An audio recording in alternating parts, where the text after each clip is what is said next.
G'day guys, welcome to a quick Oaks Day preview.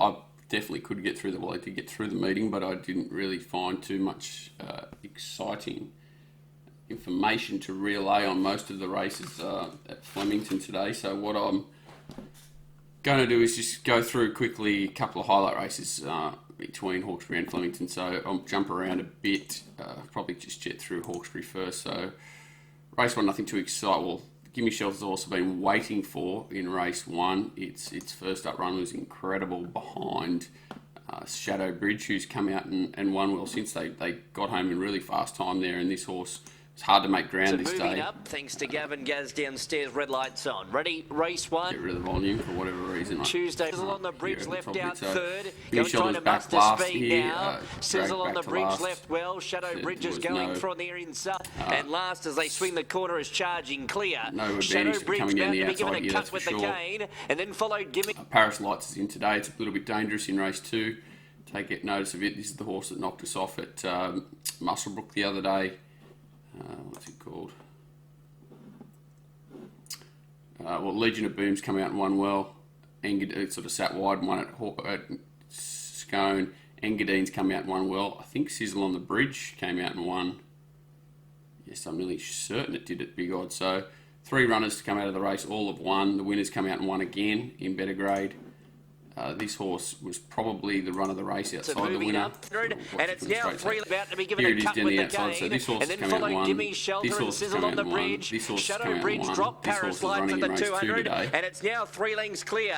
Gimme Shelter runs on to second. Then followed by Legion of Boom, but it's all Shadow Bridge. Shadow Bridge won the first by 2. Gimme Shelter took good ground. I know they put up $4.60 or something here, and it's now into $1.90. So no interest in backing it at those sort of odds, but certainly the horse to beat in race 1. Race 2, already talked about Paris Lights. They did put up bigger odds there, sort of $12. It's now sort of into $7, $6.50, something like that. This Paris Lights. It ran 4th there. It was well backed. We were on it, but it didn't quite shot its absolute best. I think it can certainly improve off that. It's got the apprentice aboard, only carries a very lightweight. Can improve. It's probably the danger. The horse that I'm interested in is this horse, McCormack. A little bit scared that it's been a few weeks since its latest trial, but it has had the 2 trials. We'll watch them both. And the field looks ready to jump. Trial number 9. They're set away. And fast out, Sizzle on the Bridge leads over Airwing, who's rushing up to take it on. I settled in the last one as Ragnar at the Airwing up. McCormack being tackled. Moved up to McCormack. They're 5 lengths in front now of Sizzle on the Bridge, and getting going again as Airwing on the inside. It's McCormack just in front. Nicky Rose can't pick it up, and McCormack too good for Nicky Rose. Airwing ran 3rd, although beaten about 5 lengths. Next in then was Sizzle on the Bridge, followed by Freedom's Fire, and Ragnar was at the tail throughout. That horse has obviously had a run since, so that's a good point. The reason why McCormack too good for Nicky Rose. Nicky Rose seemed to be travelling very well at the 200, but McCormack has I think that's not ideal. Obviously, Nicky Rose did a good job at its first start, but I don't think Gate 1's ideal around Hawkesbury. Or Starter lets them go. Again, and Lady Anomalia out the back early, as Dover Groovestar. Extreme on the inside. Power Transformer going up 3 wide at the Dream. And then El Cano on the last as they Groovestar move Dream. It's Groovestar on the outside of McCormack, then Jazzland, but McCormack puts the foot down, and McCormack comes down to the line to win by a length and a quarter. Over positive race. Probably just needs a little bit of luck early to find a spot. There does look a bit of pressure up front. McCormack drawn widest, but I do like horses that sort of are looking like they're going to get to the middle of the track here at Hawkesbury, usually, which it does, and it does look a bit of tempo too. So I'll probably end up sending McCormack out as a bet, saving on Paris Lights. You see that Nicky Rose looks to get a bit of pressure from inside and out, and that's why I'm hoping it sets it up for the horse like McCormack. Having his first start does look promising. Race 3, there was 2 horses, but again, no value here. Proven Class coming from that Warwick Farm debut where it never looked comfortable. They went extremely slow up front there. It sort of looked to lose its balance a bit on the shifty track. Its first start looks well suited out to 1,500 metres, and in this grade looks ideal. Novell is an interesting one. It's kind of had its chance at both runs for sure, but they've both been, well, the first start was a really fast run, 1200 on a shifty track. So, only beat 2 lengths, that's fine there. And then it went to Kembla, and Either Wolf's a really good horse. Or her run was a little bit weak, but she was jumping from 12 to 14. Now only the 14 to 15 third start, she should be peaking. That was a fast run race too, so there's no knocking getting beaten in that last start when the blinkers went on. It was just that horse might be something special, Wolf. So I don't think there's a lot between them, Novell and Proven Class. I think Proven Class probably the edge on upside, and the third clear pick is probably Happy Hustler, but just doesn't win out of turn, loses its rider of last start, which should be enough to make its life difficult. This horse, the Promissory, was the spanner in the works, which would stop me really doing anything. I know it's not, it's a different horse, same colours. Pardon me. No, 2 chances I think here in Novell and Proven Class, clear edge to Proven Class, but not interested in taking the price. Race 4, Naughty Bernie, the one to beat, but now into odds on, looks insane. It was $2.50 this morning, that was okay. This horse, Russian Express, is the horse that I was just confusing with the Promise in that race. Only had 1 start last preparation behind Mo the Great, beaten a long way, forgive that, a year off, comes back. This is a very slow tempo. They didn't exactly rip home, which would stop me backing it here, on the fence, it's running up to be momentarily second, although there's pressure coming on it from the outside, going up by Rush and a half on Russia now, so and they've got 800 to get around the outside. Russian Express really and 4 lengths off last was Jeremiah Shoot. Around the outside there goes Norma Jewel Straight, Catwalk Queen Express, but Norma Jane went to Catwalk Queen, followed by Russian Express, Catwalk Queen the leader. Metres or so where it's not placed under huge pressure until now. And Russian Express on the Once outside. it does pick up, it Norma really Jean, Russian charges through the Express, line. I Russian think if they'd have gone Express quick has there, got up the this win horse from would have won by a either. decent Norma space. Jean or Catwalk Queen, The then time's came obviously very Lamplight slow, Lily and that's next why in you probably get a Adventure price. Queen. David, it's the The next dangerous one horse, I think, in the race. Naughty Bernie picks itself, but it's not a horse I'd ever take even money about, really. Race 5, Bobbing. Clear standout here on form. It's what I like about Bobbing is he can win off a slow tempo, he can win off a fast tempo, he can win on slow tracks, fast tracks, whatever you want. I think the soft 6 is ideal for him in this race because it should make that inside section a little bit average, which should allow him to sort of round him up down the middle of the track. Last start he was behind a slow tempo. Did get to the fast lane. Next to the middle, Miss Ray Doble has got a good... So in this race he sort of misredobles in this race. He carried 60 kilos. I think Mr. Adable carried about 56. This time, Mr. Adable drops to 54 and it carries 56. So it makes it 4 kilos better for beating it. This horse, Kingdom Come, came out and should have just about won in town on Tuesday. And last is Pretty and Perfect. Perfect. Big-legged woman and narrow leader from Ting, who's moving up stylishly the outside. The Kingdom Come gets to third after a wide trip. Patane Mahabalis. Miss Reed Doble's called upon. Bobbing is starting to circle out wider. The Kingdom Comes hit the front. He is bobbing out wider. Sostenito late. Bobbing hit the front. 125 left to run from Thy Kingdom Come. Then Sostenito. But count the 1, 2, 3, 4, 5 to Josh Parr. Bobbing wins it. Thy Kingdom Come baby second from Sostenito. 14 either Patane or Menegatang, then followed by Mahabalis. Next one in Miss Reed Doble, then follows Big-Legged Woman, Pretty and Perfect. Towards the tail end with Stanza and Iota. 5 winners. Josh Parr. These market moves are pretty crazy. The horse that looks the danger, if there is one, is this horse, Hurricane Harbour. Ran at Canberra first up over 1,200 metres, certainly not his go. He's Race not a 5, 1,200 metre horse. He's not a get back horse, really. Dangerous breeding was slow.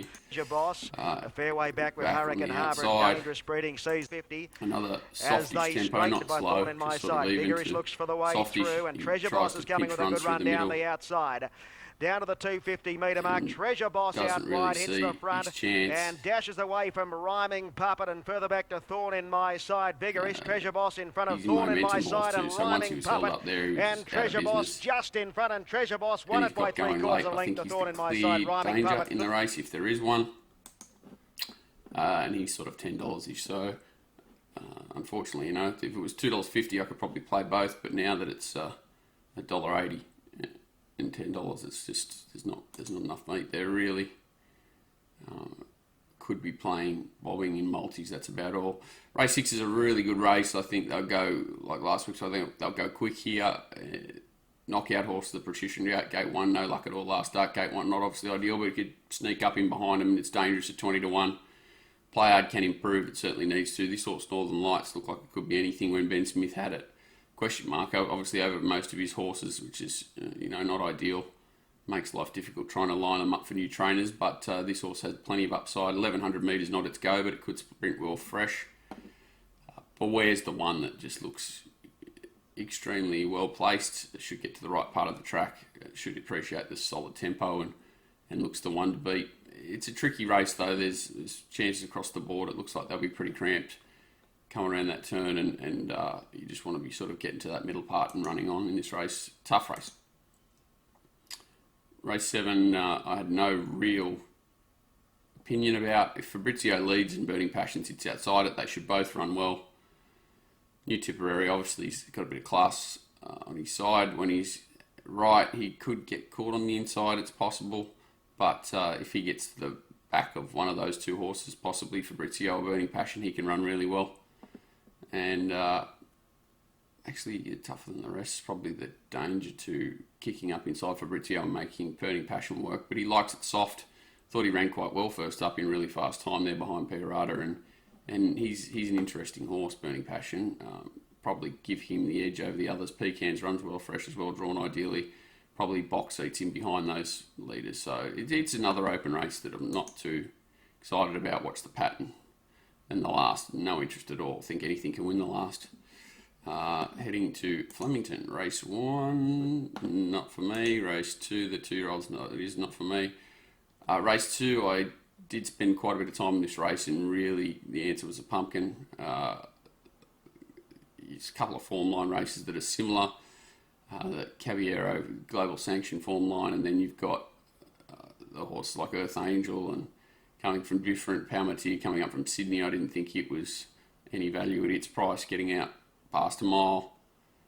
Tough race, not for me. Race 3.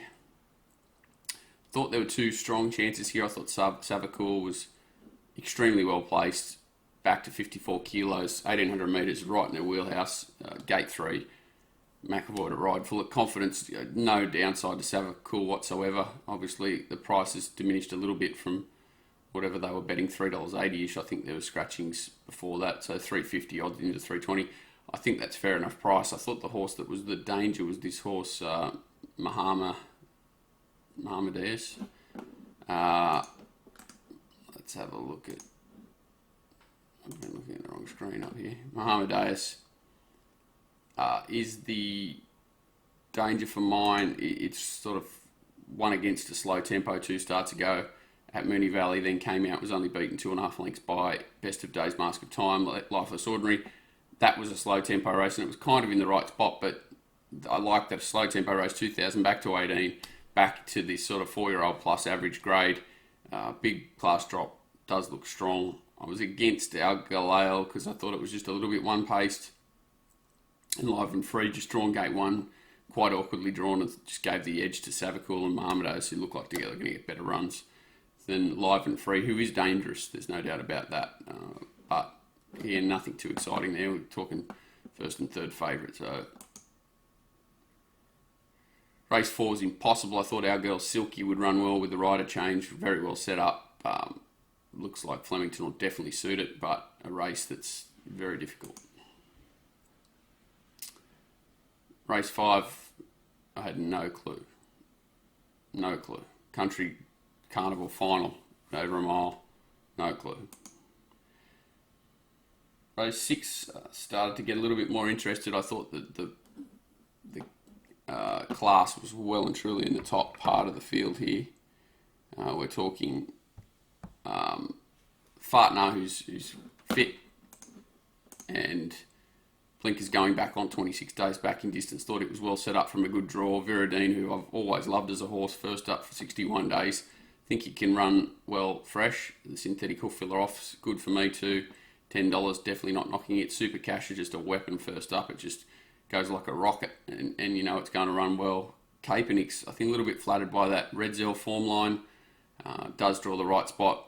he's obviously going well, but a little bit thought he was under the odds, if anything, at 550. And this I'll Have a Bit's a horse that's hard to leave out for a horse that's extremely talented. Did beat a few of these in Adelaide before the spell. And Illustrious Lad's a really good 1,000-metre horse for mine, drawn the right spot as well, really dangerous. So hard to leave any of those out for me. 1, 2, 3, 5, 8 in the first look at the quaddie. Value certainly in, I thought, Viridine at $10. It's just a good horse. Maybe a D-Day for it though coming. I might have overrated a little bit on its early form, where it was just doing a lot of things wrong and showed a lot of ability. He might just not have settled down.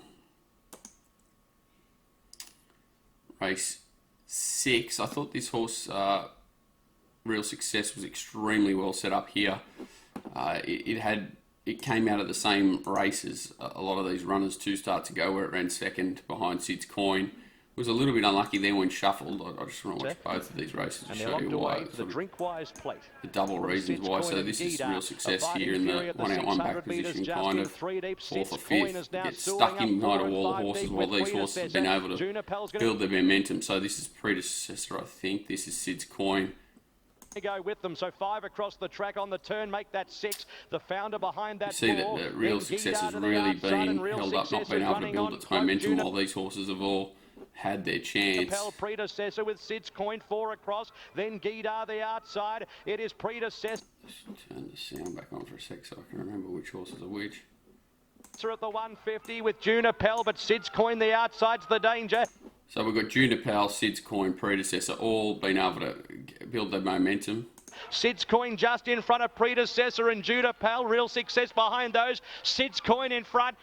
Real Success is just building his revs up late and closes in on them. So. And Sid's Coin won it by 3/4. Photo second, Real Success or Predecessor, then Junipel Cloak. Guidar behind them. Further. The rest were all quite weak compared to it, really, I thought. Taverdance with the blinkers going on. It's interesting. I thought its first win was okay. Second start, not so great. Hang on, we're sorry to watch Real Success as the last run, which was in the Savvy Oak is very edgy, very agitated in barrier number 2. Couple of attendants close at hand. Help from the end of the field to the side of the track now. 650 metres to go. Cloak and Savoie together. Thunderdome 3 deep. Real Success is 4 deep. Outrageous behind those horses as Savoie now lets down and goes. Stars of Karam's picking its way. This is Arameo coming around the outside. Star of Karam, I think, coming through, maybe possibly one inside of here. Arameo to the outside from Mickey Blue Eyes. Savoie in the straight of the 150. Stars of Karam in hot pursuit. Savoie, Stars of Karam. Arameo late the outside. Savoie, Stars of Karam coming hard, but Savoie or tight.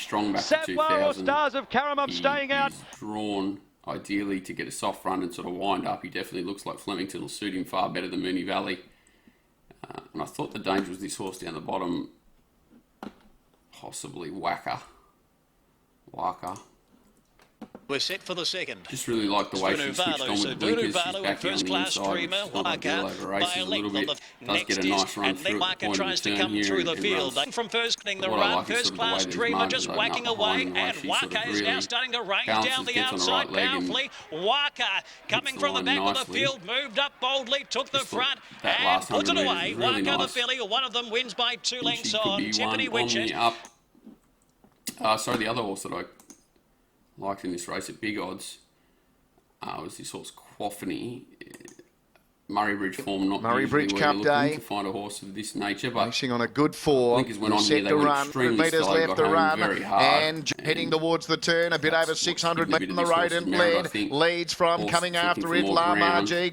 Quaffany deeper out on the track, starting to join in. They dropped off Kid Rock and then Liberty Lover, but it's Quaffany going up to John the Roden and La Margie. It's certainly got a fight on its hands, the favourite. John the Roden fighting on. Quaffany's got the lead near the line though, and it's going to win, not like a 3's on pop, but it got the money. Quaffany today, we're on a good 4. Went to another race racing. Even slower and Horiat tempo, Dubai led. No Real's going to run to the front now. He's running on the inside, quite on the home status. Horiat Dubai late. Roma Coney will get on terms. Roma Coney going to Horiat Dubai. Star status late. Roma Coney wins. This horse hasn't been suited at all. It's just one that could jump out of the ground a bit up to a more suitable distance with probably a little bit more speed on. Just, I think it's 40 to 1 quaffing, and I'd be throwing it in sort of quaddies and possibly having something small on it. The Oaks is an interesting race. I really think it's a case of if Amphitrite stays, it wins. It's got a horrible setup, 2 mile runs, 3 mile runs, sorry, and then 3 weeks between runs before last start, which is not ideal, and held up to the line. So I didn't even get it sounding out there, which is a nightmare from a 2,500 metre perspective. It's not impossible, especially in an Oaks, and it's not impossible considering her class. She's drawn to not have to work, sort of sit midfield and just come with 1 run late, but it's not going to be easy. I think the value certainly is Graceful Glamour. If you go back and watch its run 2 starts ago, it was dominant over, open 3-year-old filly grade. There was horses like Sizzle Me behind her that day, and she ran decent time off a solid tempo. I know they've come out and said they're looking to lead today, which looks a positive play. The horse doesn't like being inside runners. Unfortunately, it drew the one gate you didn't want it to draw, which was gate 1. But you'll have to use a bit of her early speed to sort of hopefully get her out of trouble there. If something wants to take her on, I'm sure they'll let it go and pop off the fence. So she'll run a race at odds. Amphitrite's well and truly short enough now, but does look clearly the class runner. Then you've got nothing much between the likes of Aristia, Corfila, very elegant. Who else did I sort of want to throw in there? The horse down the bottom, Collectible, who is a maiden but looks worthy of throwing in. They were the 4 I thought that could win outside. Pardon me. And sorry, mate. Well, I actually left Very Elegant out because of her racing manners, but the other horse that was big odds that I thought you could throw in at 45 to 1 was Maracaibo in the Oaks. Get to the last, and the horse that's of most interest to me on the day is this horse, Blue Roche. Just really taken with this horse. I know Tim Clark's riding it, which is probably a reason why I've had a really good look at it. If we watch her first start in a race, this was over 1,000 metres. It was only in September. As well as in Master Rock, now mustering speed to join in. Then comes the centre of the line, Moonlight's Reward came out quickly with Escapes a lot, and then Master Rock now mustering speed on, and also Silver Scout getting more back, along with Boot Up, and back last is Sharkeen. 2 leaders coming out to play start to swing. Olive is out to the centre of the 200, Master Rock now. Roche going up boldly, and then comes Olive 2 lengths away. So it's Bleu Roche from Olive, the fillies. Bleu Roche by a length on Olive, and Bleu Roche 2 got on debut, 3/4 Olive. Master Rock another third, and then Flemington drew gate 1. 3-year-old down the straight. 1,000-metre scamper. All clear given racing. Final choice towards the inside. Just brushed there into No Regret Yara with also Olive out past Iris's. What's at this stage? Bleu Roche. And also sticking to the inside, leveraged or other leaders with Kingside. Rapidora behind those horses, and they will follow here. Bleu Roche ends up towards the outside.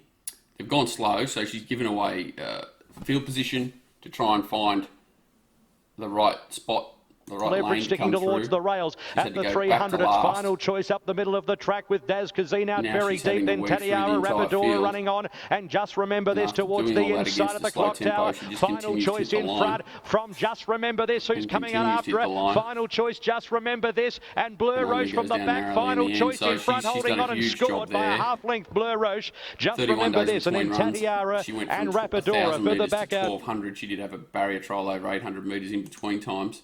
This is the day when it was really impossible to see wide and come just to name the Red Anchor Stakes. There's Swagner, then Dark Villain, further by the out quickly, looks to make a beeline towards the rails and lead. From in second place, Sunset Watch, and they were followed by the outs, Big Night Out, and out Dark Villain, Wagner, Ragged Rascal, and further back Big Night Out, Spins trying to get motivated for more than exceed Ring a Ding Ding, and Zip Spurs dropped away. Around on the turn, 200 metres to go. Charge in front from Sunset Watch. Here's the filly 200 metre mark, which is just an incredible effort from where she was. She was obviously jumping in distance, 31 days between runs. She's entitled to get tired, even if she didn't have the run that she's had. Roach presenting to the middle of the track. And It's Charge of the 100. Sunset Watch. This horse is obviously a huge run from and back in the Blue field Roach, as well. Charge and Sunset Watch. Stride for stride. Charge is kicking. Choose between the two, I'd be choosing Blue Roach's run every time, even though this horse has defied the bias as well. But this horse has done a lot more in the run and defied it at a time when no one else did. Sort of worked into the race Sunset Watch, third a photo, having to make an early Blue move, Roach, followed by it's only Wagner. been beaten 2 lengths. It was probably the run of the day for mine. And now it comes back to fillies grade. One problem is she's drawn middling draw in a 18 horse down the straight race, which makes life difficult a lot of the time, but I can't see her doing anything but running extremely well. I thought the dangers were all big odds. I thought this Shildora was a good effort last start at Morfettville. It came off a really slow tempo there and kind of hidden a bit of its upside. It was big odds. It'll go around big odds again here. And Multajar and Assertive Play with the other two. So that's a quick look at today, guys. Well, it's not that quick, but it's a look at today, and hopefully a bit of luck between us. Cheers.